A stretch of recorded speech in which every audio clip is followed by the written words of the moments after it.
Bonjour, bienvenue à toutes et à tous sur Cocotte TV. Aujourd'hui, nouvelle vidéo sur la machine la plus puissante que nous n'ayons jamais eue à la ferme du hardware.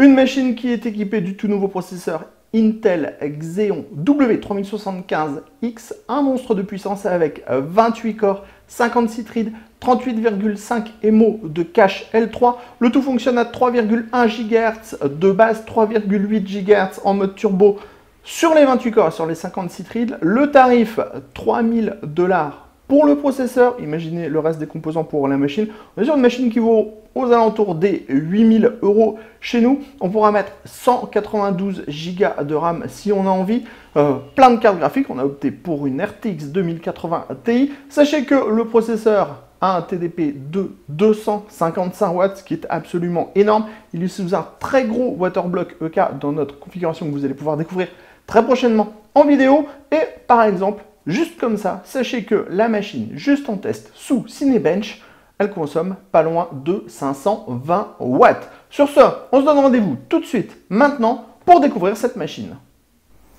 Avant d'entrer plus en détail dans la configuration avec quelques plans serrés, on vous présente notre configuration. Sachez que sous le waterblock EK, on va retrouver donc le Xeon W3175X.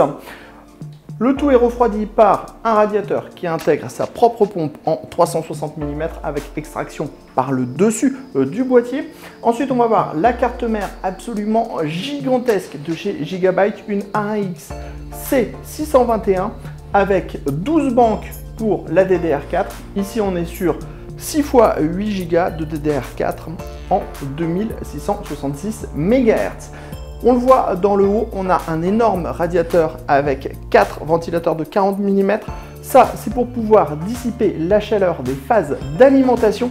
Sachez que pour alimenter tout ça, on a besoin de mettre des prises CPU absolument partout.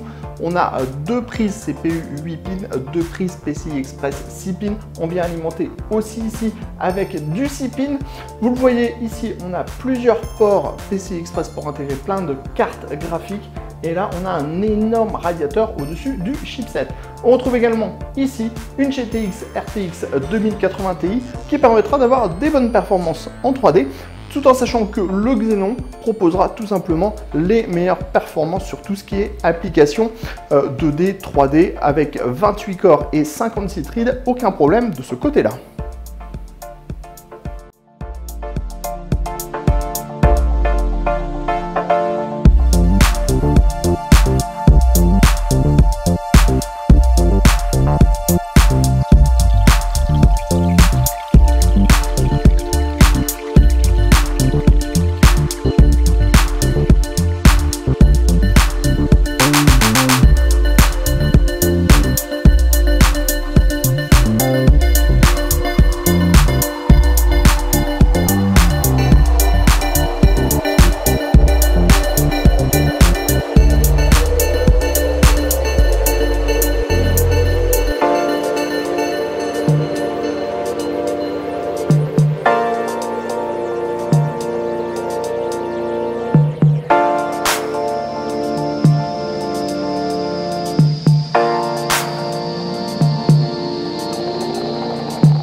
Maintenant que l'on a découvert notre machine, on va parler de choses un petit peu plus techniques. Tout d'abord, ici, on a CPU-Z. CPU-Z nous donne toutes les infos sur le processeur. On est donc sur un Skylake SP en 14 nanomètres. Le tout est monté sur un socket 3647.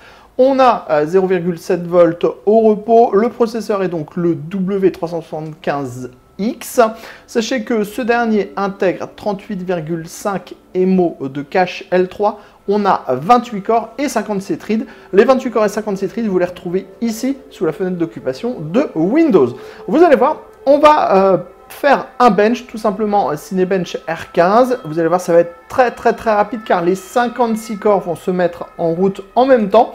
On clique, on voit que la vitesse ici va bouger, on passe à 3,8 GHz sur tous les corps des processeurs et le test va être bouclé en quelques secondes puisque ça vient d'être fait. On est sur un score de 5400 en moyenne, donc on oscille entre 5350 et 5450 selon les résultats. Vous avez vu aussi, on a ici les fenêtres, les taux d'occupation des processeurs qui se sont mis au maximum, juste pour le plaisir parce que ça va tellement vite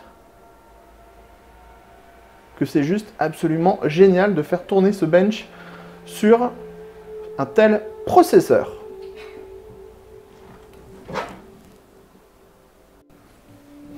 Maintenant qu'on a vu un petit peu les caractéristiques du processeur, on va essayer de faire un petit peu d'overclocking. Alors vous voyez sur le BIOS de cette carte mère Gigabit, qui est un modèle plutôt professionnel, puisqu'on est sur un chipset C621, on a un BIOS tout ce qu'il y a de plus classique. Et on va essayer tout simplement de pousser un petit peu le processeur dans ses retranchements. Sachez qu'au niveau du water cooling, on a un gros 360 mm de chez EK, un AIO, mais avec un énorme water block en cuivre plaqué nickel. Donc on va tout simplement faire les choses assez simplement. On est sur 3,1 de vitesse de base, on passe à 38 normalement avec tous les corps. On passe à 32, le processeur peut prendre 3,8 GHz sur tous les corps normalement. Donc là, si on le laisse à 38, ça va passer sans problème. On va juste essayer de prendre 4 Go sans rien changer d'autre sur les réglages. On fait un petit F10, on save, on excite. On va essayer de redémarrer. On va voir si la machine prend les réglages tout simplement à 4 GHz. Donc 4 GHz, c'est assez peu, hein, on est sur 200 MHz de plus sur le processeur. On sait qu'en moyenne, ce processeur peut prendre 4,5, 4,6 GHz au grand maximum. C'est vraiment pas un processeur qui est fait pour les OC extrêmes. On pourra probablement le pousser beaucoup plus sous froid en le mettant à moins 200 degrés ou moins à 300, enfin moins 200 degrés, moins 196 exactement avec les autres liquides. Donc là, normalement, on est à 4 GHz. On va démarrer de façon classique puisqu'on ne sera pas sur du 4 GHz en démarrage puisqu'on a laissé les options d'économie d'énergie.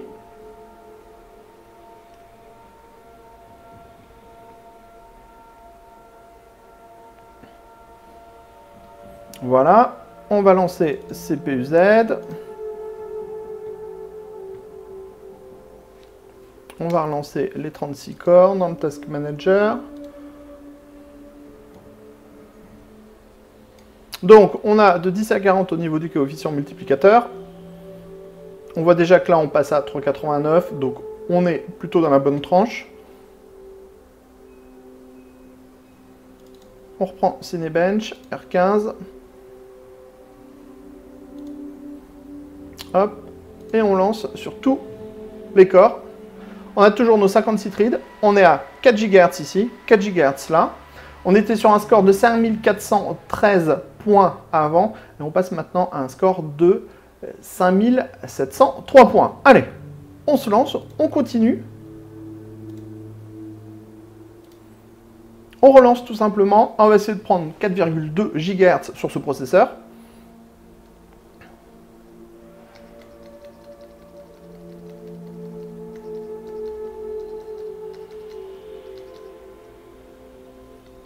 Donc, on va rentrer dans le BIOS. Pour rentrer dans le BIOS, comme sur tous les BIOS, on appuie sur la touche supprime ou la touche Del du clavier.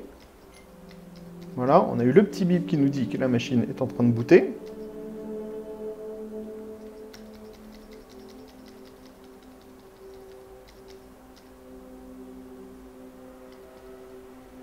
Voilà, on va dans les Advanced Memory.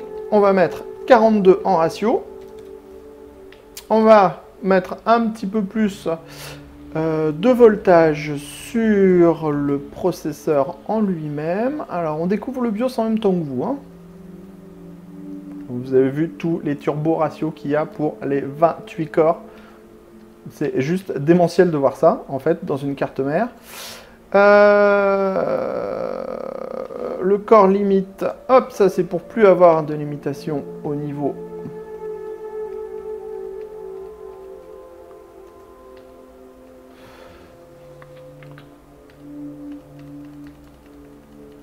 Alors, c'est pas toujours simple de tout savoir sur tous ces avanced, core voltage. Voilà, on est en auto. Donc, on va aller le modifier un petit peu.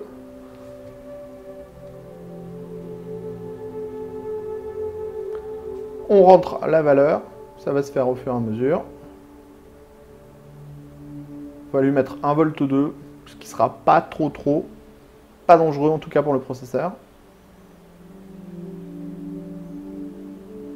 Après, attention, on précise, on n'est pas des bêtes d'overclocking. Nous, ce qu'on aime, c'est overclocker à la valeur qu'il est possible d'avoir pour quasiment tout le monde. Donc on fait des réglages qui sont bêtes et basiques, c'est-à-dire qu'on augmente un petit peu le voltage sur le CPU, on augmente le coefficient multiplicateur, et normalement ça donne des résultats qui sont suffisants pour avoir un overclocking que tout le monde pourra atteindre. On fait F10 pour sauvegarder, on fait entrer, et donc ça va être la surprise, soit le processeur va booter, ou soit le processeur ne va pas booter, on aura peut-être même un écran bleu au démarrage. On va le savoir dans très peu de temps. Alors, en moyenne, en overclocking classique, le processeur prend 4,3 GHz. C'est-à-dire que si on laisse à peu près tout en auto au niveau de la gestion du processeur et des choses là, on aura 4,3 MHz contre les 3,8 MHz. C'est 4,3 MHz sur 28 corps et 56 threads, comme on le disait. Donc là, on est en train de booter, pas de souci.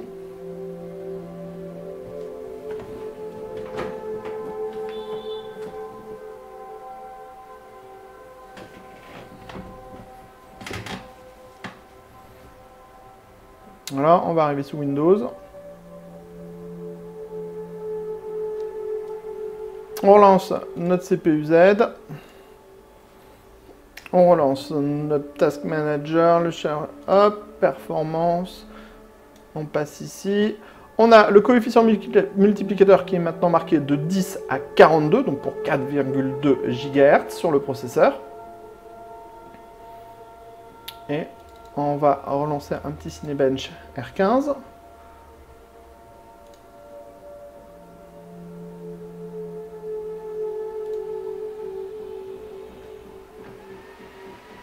On ne vous raconte pas le bruit que fait la machine. Alors, le bruit de la machine ne vient pas du système de water cooling, mais le bruit de la machine vient surtout en fait du dissipateur et des 4 ventilateurs qui sont juste au-dessus des VRM. Alors, vous voyez, on a 4,2, on atteint 5800 en points, on augmente un petit peu. Mais par contre, on voit que le processeur est déjà en mode throttle, c'est-à-dire qu'il rabaisse sa vitesse car il ne peut pas aller plus vite que ce qu'on lui demande. Tout simplement parce que par exemple, il a passé de voltage ou qu'il chauffe trop. Donc on le voit, il monte à 4,1 en gros GHz maximum. On le voit ici. Alors, on va attendre un tout petit peu. On va le relancer et vous allez voir. 3,90, 4,14, 4,06. On n'est pas en fait sur une vitesse qui est bloquée pour le moment puisqu'on a fait de l'overclocking qui est vraiment tout ce qu'il y a de plus simple pour le moment. C'était notre petit tour du 3175X et on se donne rendez-vous très prochainement sur cocotland.com. Au revoir sur cocotland.com pour découvrir tous les chiffres de ce processeur avec un test très complet à venir. Sur ce, on vous dit à très bientôt. Coucou, en fait, on est là pour un petit bonus track avec le Xeon W3175X. Alors, on reste sur la vidéo car on a un petit peu tripatouillé à l'intérieur du BIOS. Déjà, on a mis tous les ventilateurs à fond pour avoir des meilleures températures. On a 40 tours pour, on va voir ce que ça donnera un peu plus tard au maximum. Et donc, vous allez voir, on a réussi à passer à 4,3 GHz. Alors, on va allumer la machine. Vous allez voir déjà le bruit que ça va faire. On vous met le petit micro-cravate au-dessus. Voilà, ça vous donne un ordre d'idée. C'est assez démentiel. La machine est juste là, à côté. Voilà, elle vient vraiment de se mettre en route.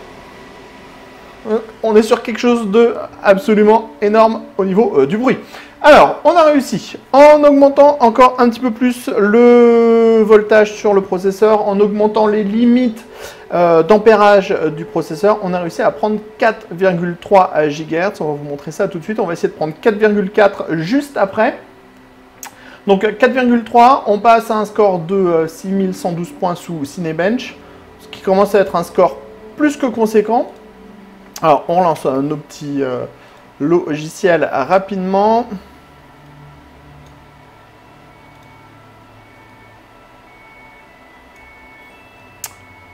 Hop, un petit coup de Cinebench. On coupe la fenêtre. On lance. 4,3 GHz ici, 4,3 GHz là. On est stable à cette vitesse-là. On pousse même à 4306 GHz et on est à peu près à 6000 points. Tout de suite, on redémarre et on essaye de prendre les 4,4 GHz.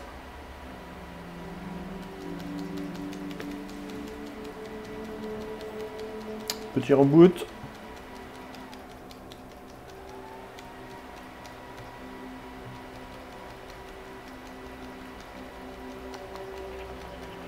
On pourrait vous chanter une chanson en attendant, mais en fait, on ne connaît pas de chanson. D'ailleurs, est-ce qu'il y a des chansons pour les geeks? Ça, ce serait une bonne recherche à faire. Du style, j'ai de la bonne RAM sur ma carte mère.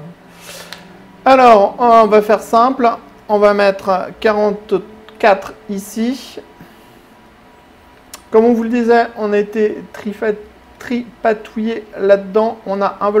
On va mettre un petit peu plus. On va mettre un 320. Et on a été surtout dans les Advanced CPU Core. Voilà, on a modifié quelques trucs. C'est-à-dire qu'on a autorisé en fait le processeur à aller plus loin que les limites qui sont autorisées normalement avec ce dernier. Ça fait un bruit, c'est absolument horrible ou génial, on ne sait pas trop dire. On enregistre, on essaie de prendre 4... Oh, le silence. Silence. La machine s'est éteinte. La machine va redémarrer. Au départ, ça va, mais alors après... Donc, 4,4 GHz, qui commencerait à être plutôt pas mal pour ce processeur qui prend 4,6 normalement au maximum. On le répète, on a un gros I/O EK à l'intérieur, à savoir précisément, il s'appelle le Phoenix. Donc il y a un gros water block juste au-dessus du processeur. Il faut dire que le processeur il est absolument énorme, hein. Il fait la taille d'un iPhone, la demi-taille d'un iPhone XR à peu près. Hop.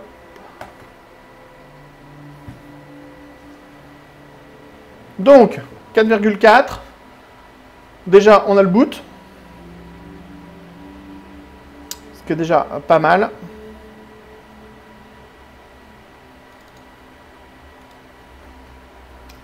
On lance CPU-Z, on peut faire 2-3 trucs, ça ne plante pas encore. On a tous nos cœurs.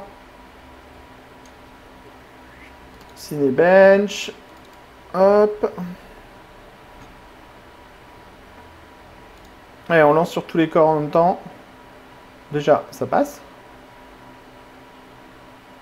Ça ne plante pas. Hop, désolé. Fausse manip. On réduit les fenêtres. On va voir si ça prend 4,4. On lance. 4,35, 4,36. On peut dire qu'on est à 4,397 ici. 4,4. C'est donc plutôt beau. Et on est à 6245.